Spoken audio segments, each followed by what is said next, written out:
So I've been getting a lot of questions lately around why I moved to London. And recently it was my 2-year anniversary here in the UK. Now, for those of you that are just joining on to the Generation Elevation podcast, thank you. Welcome to my show. And I'm so grateful to have you here. My name's Elise, and I'm a high performance coach who started off as a PT nutritionist in Melbourne, Australia. I've moved around a bit, so I went to Gold Coast for 2 years and then ended up off a very last minute moving to the UK based on my intuition. And I've been here 2 years since then, and it's probably been the best decision that I've ever made in my life. So today's episode is going to be all about in detail how I ended up here in the UK. What was it that really encouraged me to move? And then, just get really honest with like the details of what had happened and how I got to this position that I'm in now, running my workshops with corporate and really big brands and also some of the most internationally known athletes around the world. This where I am right now is the vision that I saw at the very start. And I am so, so grateful. Like the last maybe fortnight, I've actually been really emotional, just reflecting on how far I have come. And for those of you that have been with me through the very start of my journey, you would have seen like the transformation in just the episodes of what I sound like now versus when I first started. And honestly, I'm so grateful for every single one of you, whether you're new here or whether you've been here a while. Like, I am so grateful because without your support, without your words of encouragement for every episode, like, I wouldn't still be here like 2, 3 years on doing this show. So, like I said, thank you so much. This has been a massive part of where I am today. So, I never actually planned to move to the UK. Like, it was never a part of my vision for life. I didn't really see myself living here. I knew that by a very young age that I would travel around the world and meet people. That is what I wanted to do. So I guess this episode is going to be all about teaching you guys how to trust the signs, trust your intuition, because for me there was many signs. It all started back in Melbourne when I was personal training clients, doing their nutrition programs, and it was during COVID time, so I was definitely in a period, like a lot of people, of self-reflection, time to be still and really reflect on what it is that I want for my life. And for the first time ever, I started experiencing this anxiety. I was really anxious and I didn't know why. Now that I am my future self, I can look back and know the answers to that. And it was because my head was fighting my heart. The call of my soul was saying that there's more for me out there. And at the time, I was genuinely really happy. Like, I'd never truly experienced anxiety to that degree. And I was very lucky with my upbringing to be brought up to be quite like ambitious and happy child. However, after I left school and I was running my business and everything was going really well, I was experiencing things like burnout. I was tired, I was feeling lost, and I was really critical and insecure within myself. So this anxiety was calling me to move from Melbourne to the Gold Coast, to explore a new town, live by myself, leave my family, and really just go and build on my business, my career. For me at the time, it was purely just in fitness and in nutrition. So I did like check out the Gold Coast area and I loved it. I knew that's exactly where I was meant to be. The thing was, I was actually in a relationship and it was a long-term one for that age. I was in my 5th year with this person and on paper, they were absolutely perfect for me. I manifested them. They had everything that I wanted in a partner at that time. And my heart was knowing that this person wasn't going to come with me. So for me, that was a big part of my anxiety in that time of like, why am I thinking like this? why is my heart calling me to go here when I still do love this person, but yet I know that this is something I need to do? I think if I had of stayed, honestly, that would never have gone away. And I think that feeling manifests a whole pile of other issues. I believe when you're not in alignment to what your soul is here to do, or what you know in your heart is your destiny or your legacy or your goals to fulfill, and you're not doing those things and you're avoiding it because of fear, I think like this is where you see like reoccurring injuries, consistently getting sick, consistently burning out. You see like things like acne or binge eating or coping mechanisms, and mindless scrolling, all sorts of things like this, where it's like an escape mechanism to avoid what you know to be true in your heart. And yeah, that may be like quite generalizing in that statement, but I think when I share this, I know that whoever's listening will resonate with what I am here to share right now. So this is my personal experience. And for me, it wasn't until I truly let that go. And I mean, I can talk about that experience in a whole other episode of letting that relationship go, because that was probably the hardest thing, one of the hardest things that I ever had to go through in my life, of just trusting myself and trusting the unknown, that that calling for me was what I was meant to do and the right thing. I left that relationship and I moved to the Gold Coast. And literally the first week of being on the Gold Coast, it was just so incredible because I met a friend who I've had on this podcast named Dan. He introduced me to another lady straight away who was running a breathwork class on the beach. And for me, I kind of scratched my head and I was like, what's breathwork? I had never heard of this thing in my life. I was like, what is that? And I remember going to this event and experience and doing the breath. It was conscious connected, so it's quite intense, and it's very similar to what I teach now in my workshops. And I did this breathwork session and I was experiencing tears coming down from my eyes, and I was like, whoa. I had the facilitator put her hand on my shoulders, on my heart, and just say like, you know, you don't have to carry everyone else anymore. Like, it's time for you. And she said something along those lines. And I remember just crying. And I was like, what? I never cried. That was the thought that I had and the belief back then. I never cried. So the fact that I was just experiencing this release obviously showed me that I was holding so much tension in my body. So I'm like, whoa, that was amazing. I have to go back and do that again. So every week I would go to these workshops on the beach in the Gold Coast, and I started meeting like incredible people, and I started really exploring my spirituality, tapping into meditation and my own like faith and guides, and synchronicities were starting to appear everywhere.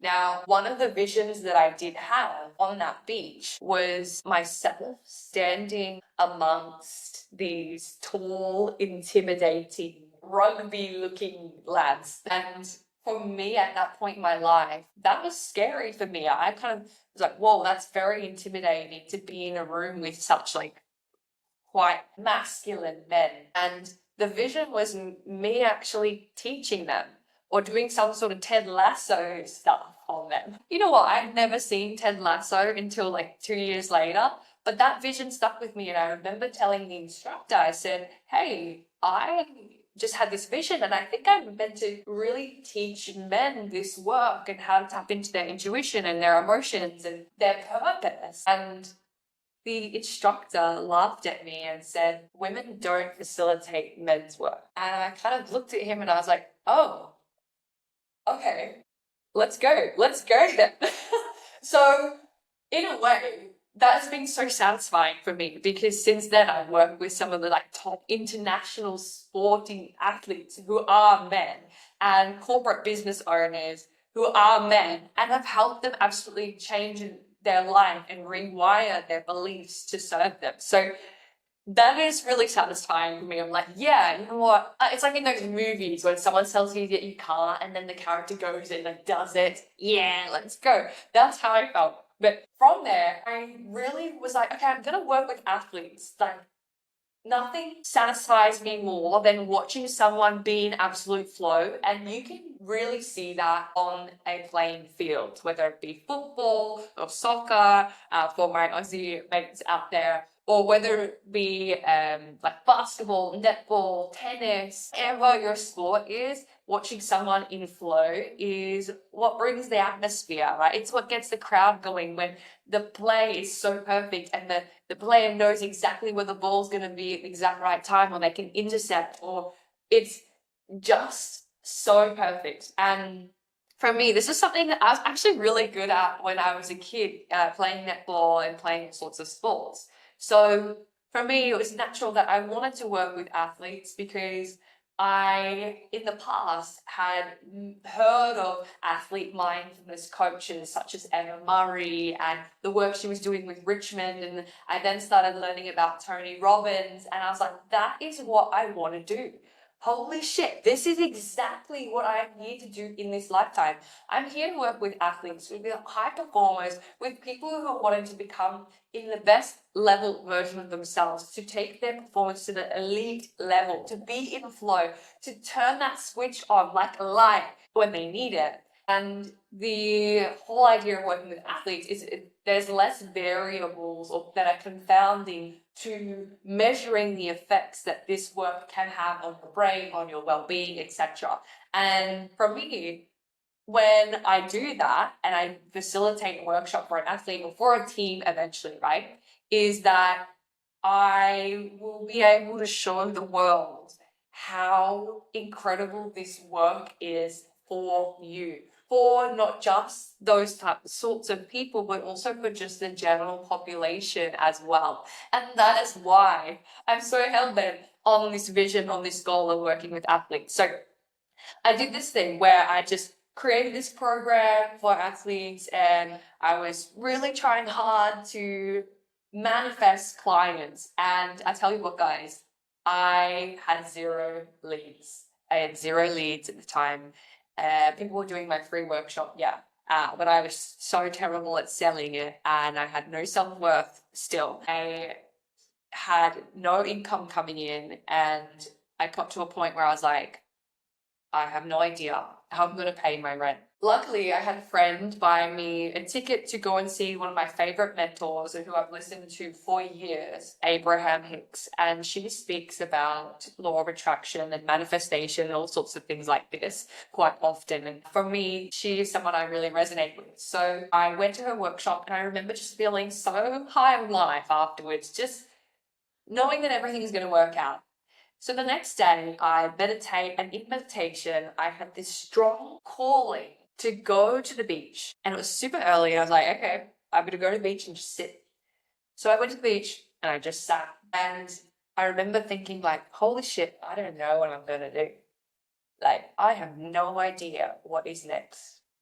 But it was like this feeling of absolute surrender of it's going to be okay. Whatever is happening next is going to be okay. And I took a deep breath, and all of a sudden my phone started going off. Elise, can you take a call right now? And I was like, sure, okay, what is it? Sure enough, it was my housemate who I used to live with in the Gold Coast, who had moved to London. And she called me and she said, hey, like, I've got a lead for you. And they are a professional sporting person, and they play football or soccer, Aussies. They play internationally here in the UK. And I was like, okay, very naive about who this person was, but it was actually someone very well known. And I ended up working with them.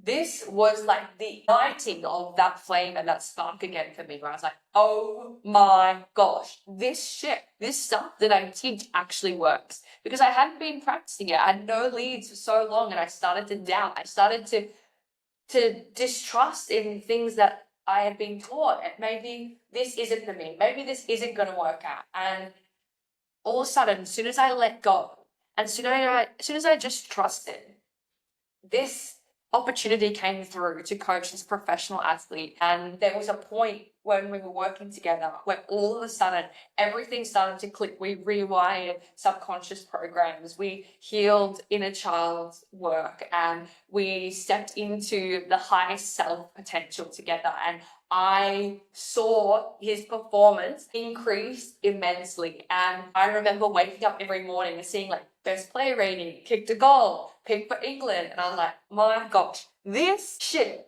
works. This works. And I now need to show the whole world what the power of the mind can do. So I built a lot of confidence and started running my workshops and events in the Gold Coast, which went really well. And I did one in Melbourne.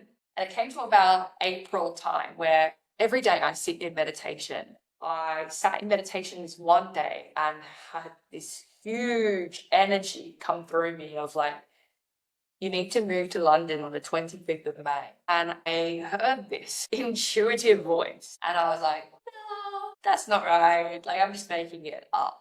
You know, that's not. So I took it as a pinch of salt. I was like, whatever. Like, now I'm just being a bit cuckoo. The next day, I rock up to a personal development event and I sit next to a lady who I get to know, and she's a writer. She seems really cool. She says to me, yeah, I'm going to London on the 25th of May for an expo. And I just looked at her and I laughed. I was like, oh, that's interesting. And I got goosebumps. Did I tell you this? I was like, yeah, so am I. She's like, oh, really? I'm going to go to London too on the 25th of May. And I just kind of went along with it. The signs and synchronicities from that day made it undeniable that London is exactly the place that I needed to be in next. I started to see London everywhere through songs, London Calling, London Bridge, right? Then like triple angel numbers, 777, 888, on plates saying like travel or words or advertisements talking about London or go, evolution, transformation, words that I started to see everywhere of like, yes, yes, yes. And I remember calling my old housemate who lived in London and I said, I think I'm meant to move to London as well. And she just laughed and she said, Elise, oh my gosh, I was literally just about to look for a housemate here in London. Why don't you come and live with me here? I was like, well, this is getting too good to be true. So I was like, okay, all right, I'm going to do it. And I'm very grateful because she helped me get set up with like visa stuff and told me everything that I needed to do and know before I moved over. So I had a place, I had security of like visa stuff, so it was fine. So I asked myself, okay, if this is really going to be a thing, like, what do I need to do? Who do I need to speak to before I leave? What loops do I need to close? And my intuition in meditation said, call Adam.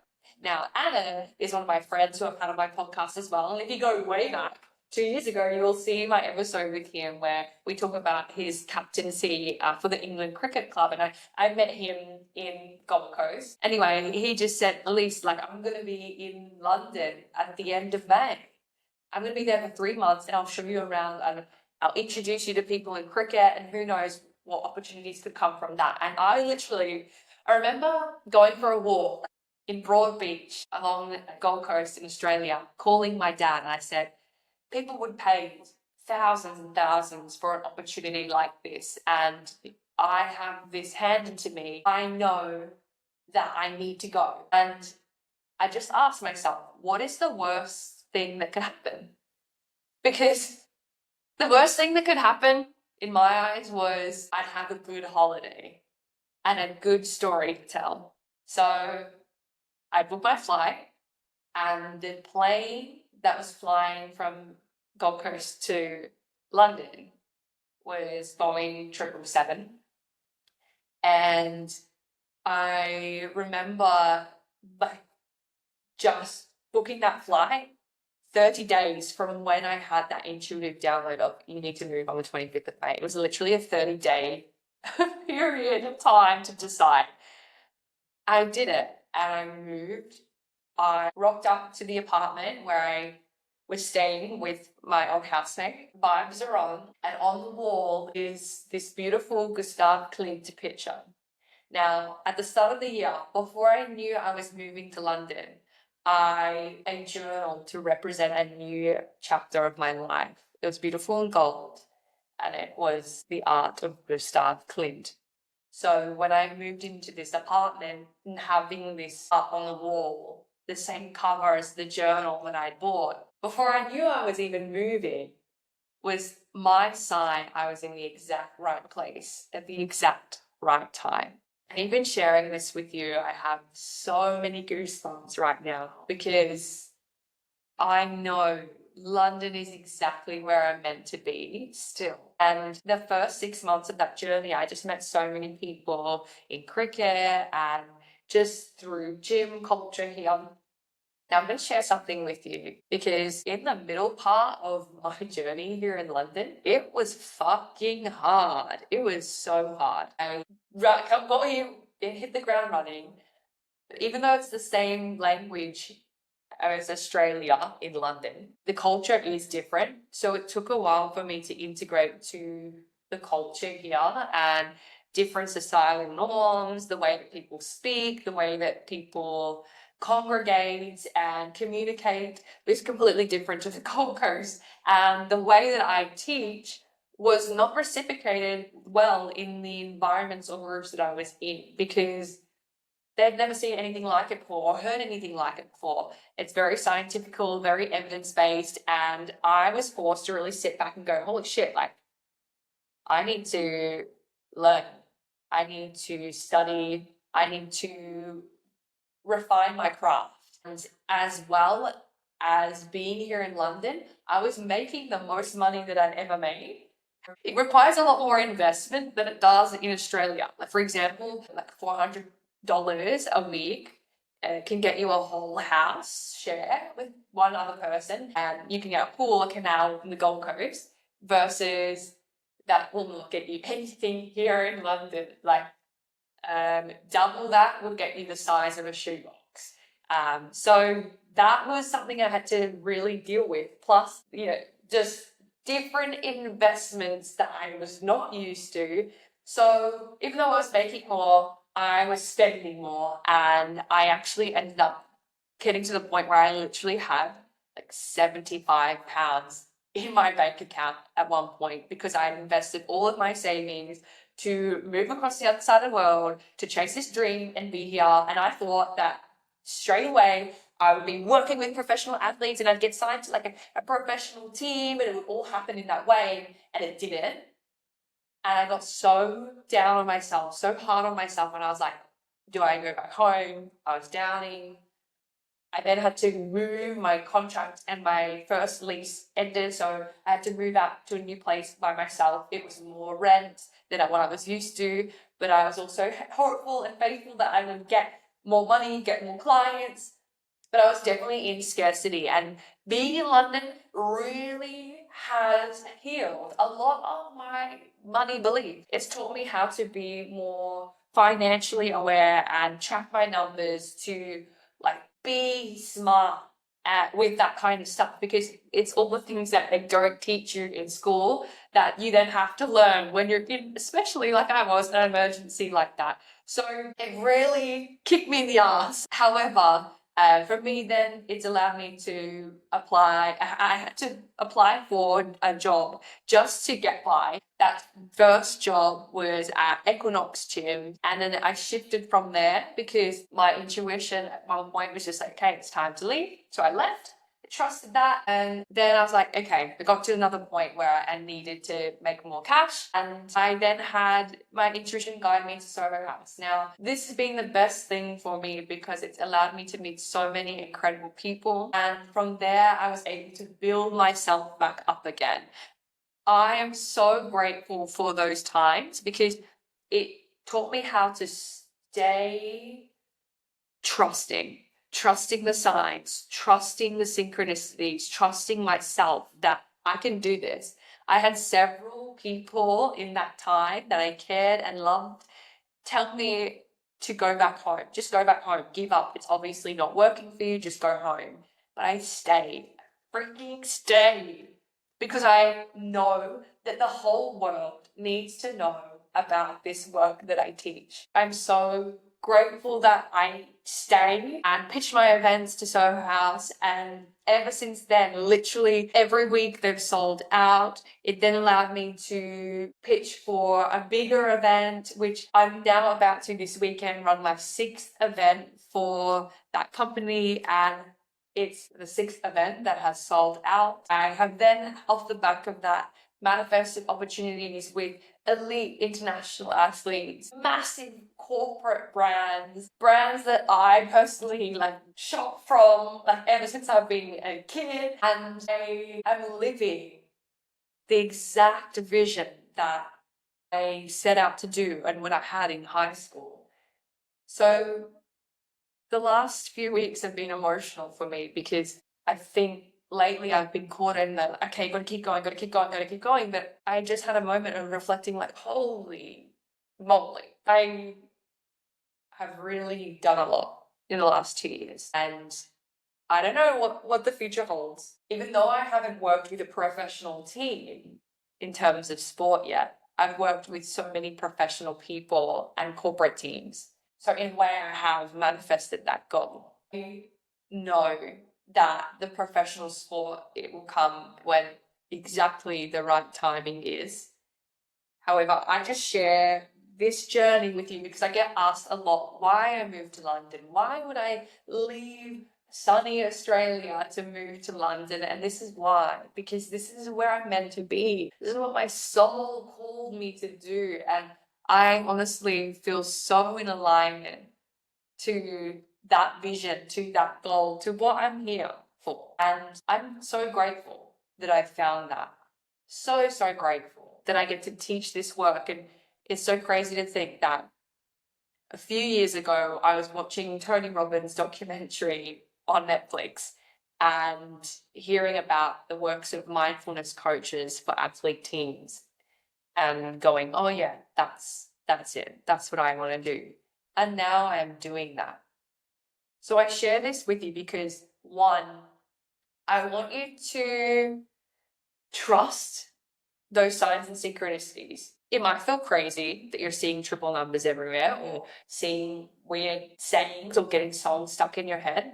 But if you reflect and if you ask yourself the deeper meaning behind what these things are trying to tell you, you might realize that actually there is a message underneath it all. I also want to encourage you to ask, whenever you're going through your goals, what's the worst thing that could happen, right? Because for me, like I said, the worst thing that could happen is I go back home and I have a good story to tell.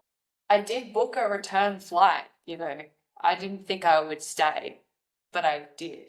This is exactly what I want to share with you. It's like choosing love over fear. And the way that you trust your intuition is that the intuition is from your heart. It is calm. It is short in words. It doesn't go on spiraling. It will tell you in short, brief answers what your truth is. And you all know. And if you don't know, it's because you're saying, I don't know, as a way to avoid that truth. And if you're still I don't know, meditate, do some breath work, get out in nature, and eventually those answers will find you.